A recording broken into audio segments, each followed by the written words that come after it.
ಮನೋವಿಹಾರಿಣಿ.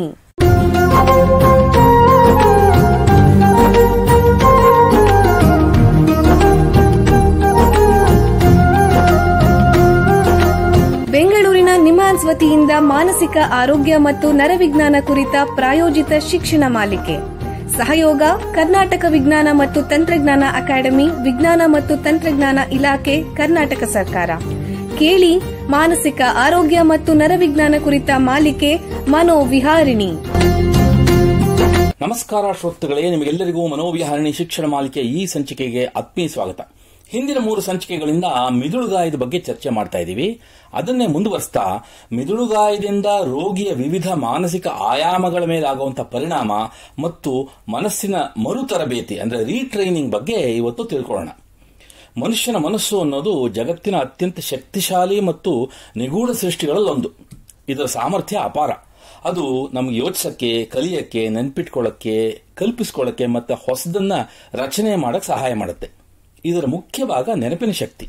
ಇದಿಲ್ಲದೆ ಹೋದ್ರೆ ಕಲಿಕೆ ಅಥವಾ ಲರ್ನಿಂಗ್ ಅನ್ನೋದು ಅಸಾಧ್ಯ. ಅದೇ ತರ ನಮ್ಮ ಮನಸ್ಸಿನ ಆಲೋಚನಾ ಶಕ್ತಿ ಅನ್ನೋದು ಸಮಸ್ಯೆಗಳನ್ನು ಪರಿಹರಿಸಕ್ಕೆ, ನಿರ್ಧಾರ ತಗೊಳ್ಳಕ್ಕೆ ಮತ್ತು ಸುತ್ತಲಿನ ಪ್ರಪಂಚ ಅರ್ಥ ಮಾಡ್ಕೊಳ್ಳೋಕೆ ಸಹಾಯ ಮಾಡುತ್ತೆ.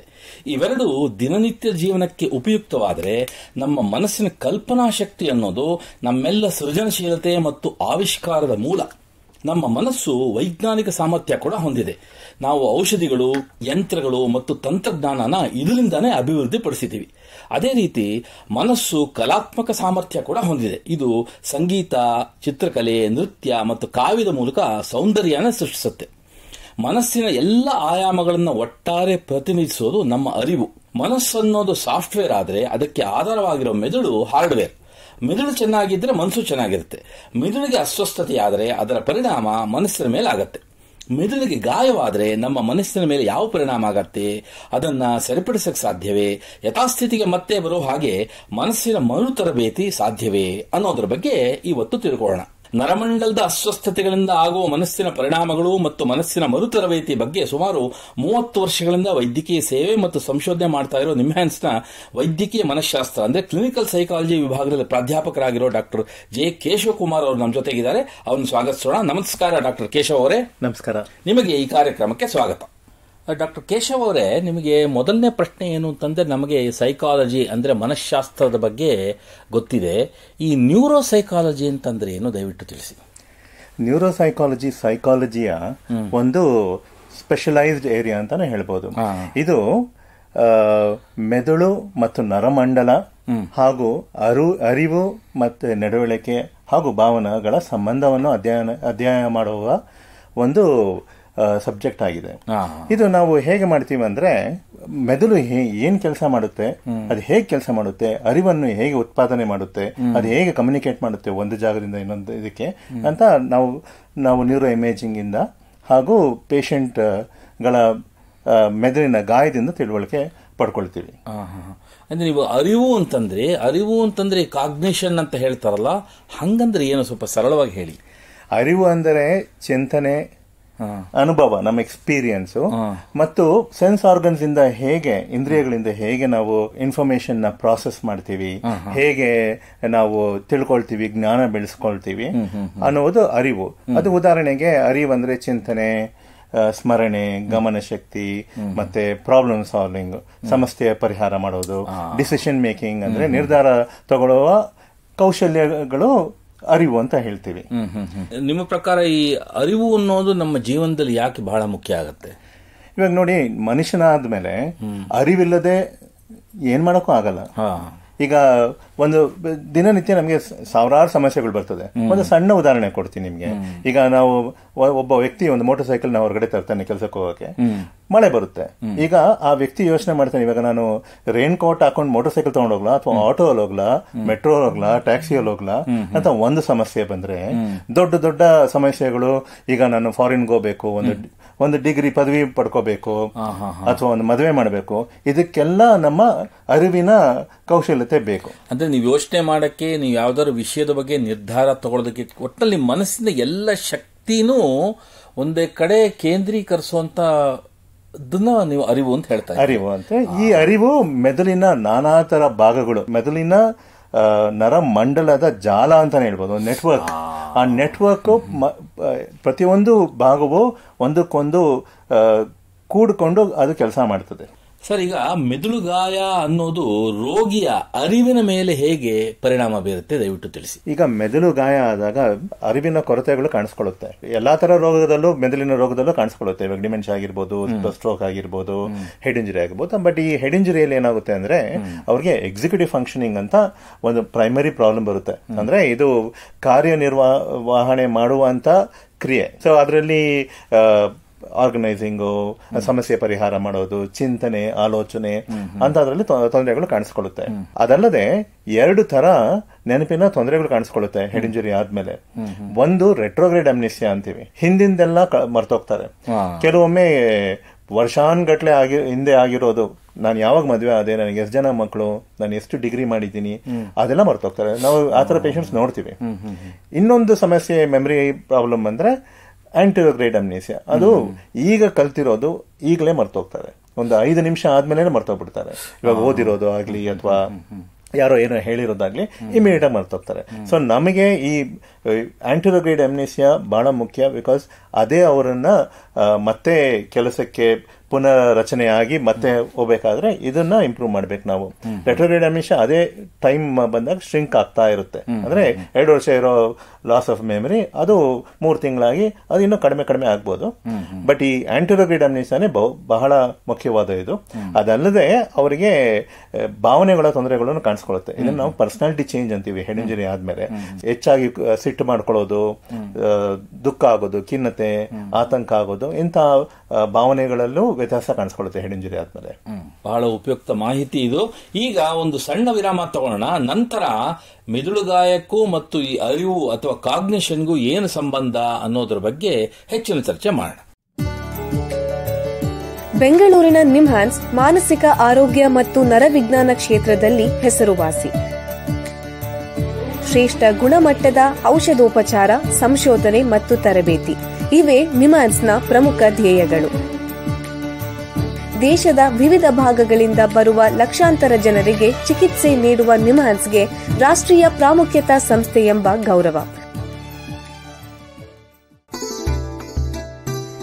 ಚಿಕಿತ್ಸೆ ಮತ್ತು ವೈದ್ಯಕೀಯ ಸೇವೆಗಳ ಜೊತೆಯಲ್ಲಿ ನರರೋಗ ಮತ್ತು ಮನೋವೈದ್ಯಕೀಯ ಪುನರ್ವಸತಿ ಸೇವೆಗಳು, ಸಮುದಾಯ ಮಟ್ಟದ ಆರೋಗ್ಯ ಕಾರ್ಯಕ್ರಮಗಳನ್ನು ನಡೆಸುವುದು ಹಾಗೂ ಜನಜಾಗೃತಿ ಮೂಡಿಸುವ ಕೆಲಸಗಳಲ್ಲಿ ಸಕ್ರಿಯವಾಗಿದೆ ನಿಮ್ಹಾನ್ಸ್.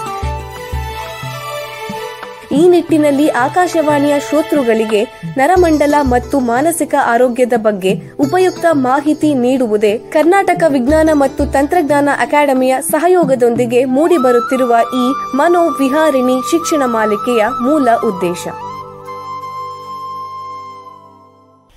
ವಿರಾಮದ ನಂತರ ಮನೋವಿಹಾರಣಿಯ ಈ ಸಂಚಿಕೆಗೆ ನಿಮಗೆಲ್ಲರಿಗೂ ಮತ್ತೊಮ್ಮೆ ಸ್ವಾಗತ. ವಿರಾಮಕ್ಕೆ ಮುಂಚೆ ಮಿದುಳುಗಾಯದ ರೋಗಿಗಳಲ್ಲಿ ಅರಿವಿನ ಸಮಸ್ಯೆಗಳ ಬಗ್ಗೆ ನಿಮ್ಹಾನ್ಸ್ನ ತಜ್ಞರಾದ ಡಾಕ್ಟರ್ ಕೇಶವ್ ಅವರ ಹತ್ರ ಮಾತಾಡ್ತಾ ಇದ್ವಿ. ಈಗ ಈ ಚರ್ಚೆನ ಮುಂದುವರಿಸೋಣ. ಡಾಕ್ಟ್ರೇ, ಈ ಅರಿವಿನ ಕೊರತೆ ಇರುವಂತಹ ಮಿದುಳುಗಾಯದ ರೋಗಿಗಳಿಗೆ ಯಾವ ರೀತಿ ಚಿಕಿತ್ಸೆಗಳಿವೆ, ದಯವಿಟ್ಟು ತಿಳಿಸಿ. ಇದಕ್ಕೆ ಕಾಗ್ನಿಟಿವ್ ರೀಟ್ರೈನಿಂಗ್ ಅಥವಾ ಮರು ತರಬೇತಿ ಅಂತ ಒಂದು ಮುಖ್ಯವಾಗಿರುವಂತ ಒಂದು ಚಿಕಿತ್ಸೆ ಇದೆ. ಅದಲ್ಲದೆ ನ್ಯೂರೋ ಫೀಡ್ಬ್ಯಾಕ್ ಅಂತ ಒಂದಿದೆ. ನ್ಯೂರೋ ಮ್ಯೂಸಿಕಾಲಜಿನೂ ನಮ್ಮ ಸಂಸ್ಥೆಯಲ್ಲಿ ಇದೆ. ಅದಲ್ಲದೆ ಈಗ ಸುಮಾರು ಸಂಶೋಧನೆ ಮಾಡ್ತಾ ಇದ್ದಾರೆ. TMS ಟ್ರಾನ್ಸ್ಕ್ರನಿಯಲ್ ಮ್ಯಾಗ್ನೆಟಿಕ್ ಸ್ಟಿಮ್ಯುಲೇಷನ್, TDCS ಅಂತ ಮಾಡ್ತಾ ಇದ್ದಾರೆ. ಅದರಲ್ಲಿ ಇನ್ನು ಸಂಶೋಧನೆ ಲೆವೆಲ್ ಅಲ್ಲಿ ಇದೆ. ಮುಖ್ಯವಾಗಿ ನ್ಯೂರೋ ಕಾಗ್ನಿಟಿವ್ ರೀಟ್ರೈನಿಂಗ್ ಒಂದು ಮುಖ್ಯವಾದ ಚಿಕಿತ್ಸೆ ಆಗಿದೆ. ಅಂದ್ರೆ ಕಾಗ್ನಿಟಿವ್ ರೀಟ್ರೈನಿಂಗ್ ಅಂದ್ರೆ ಈ ಮನುಷ್ಯನ ಅರಿವಿನ ಮರು ತರಬೇತಿ ಅಂತ ಇದ್ದೀರಾ. ಹಾಗಂದ್ರೆ ಏನು, ಮತ್ತು ಇದನ್ನ ಮೆದುಳು ಗಾಯ ಆಗಿರೋ ರೋಗಿಗಳಿಗೆ ಹೇಗೆ ಅನ್ವಯಿಸಬಹುದು, ದಯವಿಟ್ಟು ತಿಳಿಸಿ. ಒಂದು ನ್ಯೂರೋ ಸೈಕಲಾಜಿಕಲ್ ಟೆಸ್ಟ್ ಅಥವಾ ನ್ಯೂರೋ ಸೈಕಾಲಜಿ ಮೌಲ್ಯ ಮಾಪನ ಅಂತ ಹೇಳ್ಬೋದು.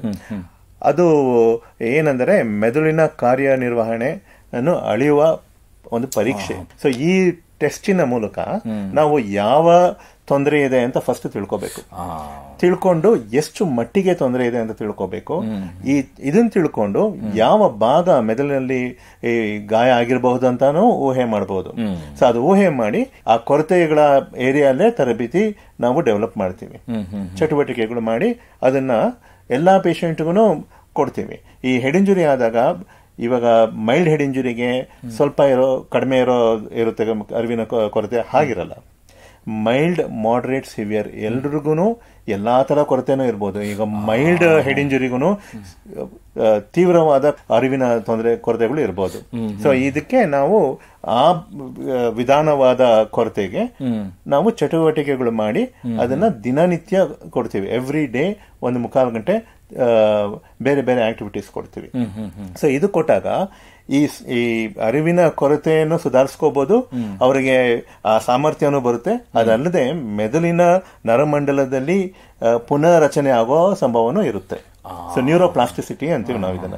ಸೊ ಆನ್ ಒನ್ ಹ್ಯಾಂಡ್ ಅರಿವು ಮತ್ತೆ ಕಾಗ್ನಿಟಿವ್ ಫಂಕ್ಷನ್ಸ್ ಇಂಪ್ರೂವ್ ಆಗುತ್ತೆ, ಮೆದುಳುನು ಮತ್ತೆ ಪುನರಚನೆಯಾಗಿ it will rewire itself ಅಂತ ಹೇಳ್ಬೋದು. ಈ ಚಟುವಟಿಕೆಗಳು ಅಂತ ಹೇಳಿದ್ರಲ್ಲ, ಯಾವ ರೀತಿ ಚಟುವಟಿಕೆಗಳಿರುತ್ತೆ ದಿನ ಮಾಡಬೇಕು ಅಂತ ಹೇಳಿದ್ರಲ್ಲ? ಸೊ ಈ ಚಟುವಟಿಕೆಗಳು ನಾವು ನಿಮ್ಯಾನ್ಸ್ ನಲ್ಲಿ ಸುಮಾರು ತರ ಮಾಡಿದ್ದೇವೆ. ಫಾರ್ ಎಕ್ಸಾಂಪಲ್ ಇವಾಗ ಮೆಂಟಲ್ ಆಕ್ಟಿವಿಟೀಸ್ ಅನ್ಬೋದು. ಈಗ ಫಾರ್ ಎಕ್ಸಾಂಪಲ್ ಈಗ ನಾನು ನಿಮಗೊಂದು ನಂಬರ್ ಕೊಡ್ತೀನಿ, 58739. ನೀವು ಅದನ್ನ ಹೇಳಕ್ಕಾಗುತ್ತಾ? 58379. ಅದನ್ನ ರಿವರ್ಸ್ ಆರ್ಡರ್ ಹೇಳ್ತೀರಾ? ರಿವರ್ಸ್ ಆರ್ಡರ್ ಅಂದ್ರೆ 97835. ಸರಿ ಸರಿ, ಸ್ವಲ್ಪ ಯೋಚನೆ ಮಾಡ್ಬಿಟ್ಟು ಈ ಯೋಚನೆ ಮಾಡಿದಾಗ ಆ ನರಭಾಗಗಳು ಸುಧಾರಣೆ ಆಗುತ್ತೆ, ಪುನರಚನೆ ಆಗುತ್ತೆ. ಯಾಕಂದ್ರೆ ಅದಕ್ಕೆ ಇವಾಗ ಫಿಸಿಕಲ್ ವ್ಯಾಯಾಮ ಹೇಗ್ ಮಾಡ್ತೀವೋ ಮೆಂಟಲಿ ಅದೇ ತರ ವ್ಯಾಯಾಮ ಮಾಡ್ತೀವಿ. ಇನ್ನೊಂದು ಉದಾಹರಣೆ ಕೊಡ್ತೀನಿ. ಇವಾಗ ರ ಅನ್ನೋ ಶಬ್ದದಿಂದ ಎಷ್ಟು ಪದಗಳು ಹೇಳಕ್ಕಾಗುತ್ತೆ ನೀವು ಟ್ರೈ ಮಾಡಿ, ಪ್ರಯತ್ನ ಮಾಡಿ, ನಿಮಗೊಂದು ಐಡಿಯಾ ಸಿಗುತ್ತೆ. ಮನುಷ್ಯರ ಹೆಸರು ಹೇಳ್ಬಾರ್ದು, ಜಾಗಗಳ ಹೆಸರು ಹೇಳ್ಬಾರ್ದು. ರ ಇಂದ ಬೇರೆ ಏನು ವಸ್ತುಗಳು ಅಂದ್ರೆ ಇವಾಗ 1 ನಿಮಿಷದಲ್ಲಿ ಟೈಮ್ ಬೇರೆ ಇರುತ್ತೆ. ಯೋಚನೆ ಮಾಡ್ಬಿಟ್ಟು ಹೇಳೋದು ನೋಡಿ. ರಸ್ತೆ ಒಂದೇ ಗೊತ್ತಾಗಿದೆ, ರಸ್ತೆ, ರಂಪಾಟ, ರನ್ನ, ರತ್ನ. ಸೊ ಇವಾಗ ಶುರು ಮಾಡಿದಾಗ ನೀವು 4 ಹೇಳಿದ್ರಿ. ಇವಾಗ 3 ದಿನ ತರಬೇತಿ ಕೊಟ್ಟಾದ್ಮೇಲೆ ನೀವು 8 ಹೇಳ್ತೀರಾ. ಸೊ ಈಗ ನಾನು ಈ ತರಾವರಿ ಆಕ್ಟಿವಿಟೀಸ್ ಕೊಟ್ಟಾಗ ಪ್ರತಿಯೊಂದು ಆಕ್ಟಿವಿಟಿಲೂ ನಿಮ್ದು ಪರ್ಫಾರ್ಮೆನ್ಸ್ ಇಂಪ್ರೂವ್ ಆಗುತ್ತೆ. ಇದು ಪರ್ಫಾರ್ಮೆನ್ಸ್ ಇಂಪ್ರೂವ್ ಆದಾಗ ಮೆದುಳು ಕೂಡ ಚೆನ್ನಾಗಿ ಫಂಕ್ಷನ್ ಮಾಡಕ್ ಶುರು ಆಗುತ್ತೆ. ಇದನ್ನೇ ನ್ಯೂರೋಪ್ಲಾಸ್ಟಿಸಿಟಿ ಅಂತ ಹೇಳೋದು. ಸೊ ಎಲ್ರಿಗೂ ಒಂದೇ ಆಕ್ಟಿವಿಟಿ ಕೊಡಕ್ಕಾಗಲ್ಲ. ಈ ನಮ್ಮ ಟೆಸ್ಟ್ ನಲ್ಲಿ ಏನ್ ಕಾಣಿಸುತ್ತೋ ಆ ಇದಕ್ಕೆ ಪ್ರತಿಯೊಂದು ಪೇಷಂಟ್ಗೆ ನಾವು ಮಾಡ್ತೀವಿ. ಒಂದು ಪ್ರೊಫೈಲಿಂಗ್ ಮಾಡಿ ಅದನ್ನ ವಿಶ್ಲೇಷಣೆ ಮಾಡಿ ನಾವು ಕಾಗ್ನಿಟಿವ್ ರೀಟ್ರೈನಿಂಗ್ ಕೊಡ್ತೀವಿ. ಸೊ ಪ್ರತಿಯೊಂದು ಪೇಷಂಟ್ಗೂ ನಾವೇ ಆಕ್ಟಿವಿಟೀಸ್ ಡೆವಲಪ್ ಮಾಡಬೇಕು ಅವರ ಕೊರತೆಗಳನ್ನ ನೋಡಿ. ಸೊ ಎಲ್ಲಾ ಟ್ರೈನಿಂಗ್ ಎಲ್ರಿಗೂ ಆಗಲ್ಲ. ಅವರಿಗೆ ಯಾವ ರೀತಿ ಸಮಸ್ಯೆ ಇದೆ ಅದರ ಆಧಾರದ ಮೇಲೆ ಆ ರೀತಿ ಚಟುವಟಿಕೆ ಕೊಡ್ತೀರಾ. ಅಂದ್ರೆ ಈ ತರ ತರಬೇತಿ ಎಷ್ಟು ಕಾಲ ಕೊಡಬೇಕಾಗತ್ತೆ ಆ ವ್ಯಕ್ತಿಗೆ? ಸೊ ಈಗ ಎಷ್ಟು ಮಟ್ಟಿಗೆ ಎಷ್ಟು ತೀವ್ರತೆ ಇದೆ ಅವರ ಕಾಗ್ನಿಟಿವ್ ಡೆಫಿಸಿಟ್, ಅರಿವಿನ ತೊಂದರೆ ಕೊರತೆ ಅಂತ ನೋಡಿದ ಮೇಲೆ ಸುಮಾರು 18 ದಿನ ಮೈಲ್ಡ್ ಮಾಡರೇಟ್ ಹೆಡ್ ಇಂಜುರಿಗೆ ನಾವು ಈಗ ಕೊಡ್ತಾ ಇದೀವಿ. ಅಂಡ್ ಅವರು ಮತ್ತೆ ಕೆಲಸಕ್ಕೆ ಮತ್ತೆ ಅವ್ರ ಜೀವನ ಇದಕ್ಕೆ ವಾಪಸ್ ಹೋಗ್ತಾ ಇದ್ದಾರೆ, ಏನ್ ತೊಂದರೆ ಇಲ್ಲ. ಬಟ್ ಯಾವ ಭಾಗಕ್ಕೆ ಡ್ಯಾಮೇಜ್ ಆಗಿದೆ, ಎಷ್ಟು ಡಿಸ್ಫಂಕ್ಷನ್ ಇದೆ ಅಥವಾ ಎಷ್ಟು ಕಾಗ್ನಿಟಿವ್ ಅರಿವಿನ ತೊಂದರೆ ಇದೆ ಅಂತ ಅದ್ರ ಮೇಲೆ ಡಿಪೆಂಡ್ ಆಗುತ್ತೆ. ಸೊ ಇದು 18 ದಿನದಿಂದ 3 ತಿಂಗಳು 1 ವರ್ಷನೂ ಮಾಡಬೇಕಾಗುತ್ತೆ. ಅಂದ್ರೆ ನಿಮ್ ಪ್ರಕಾರ ಈ ತರಬೇತಿ ಅರಿವಿನ ಮರು ತರಬೇತಿ ಕೊಟ್ಟ ಮೇಲೆ ಸಂಪೂರ್ಣವಾಗಿ ಅವರು ಚೇತರಿಸ್ಕೊಳ್ಳಕ್ ಸಾಧ್ಯನಾ? ಕೆಲವು ಜನ ಚೇತರಿಸ್ಕೊಳ್ತಾರೆ, ಕೆಲವು ಜನ ಏನು ಮಾಡ್ದಲೇ ಚೇತರಿಸ್ಕೊಂತಾರೆ, ಸ್ಪಾಂಟೇನಿಯಸ್ ರಿಕವರಿ ಅಂತೀವಿ.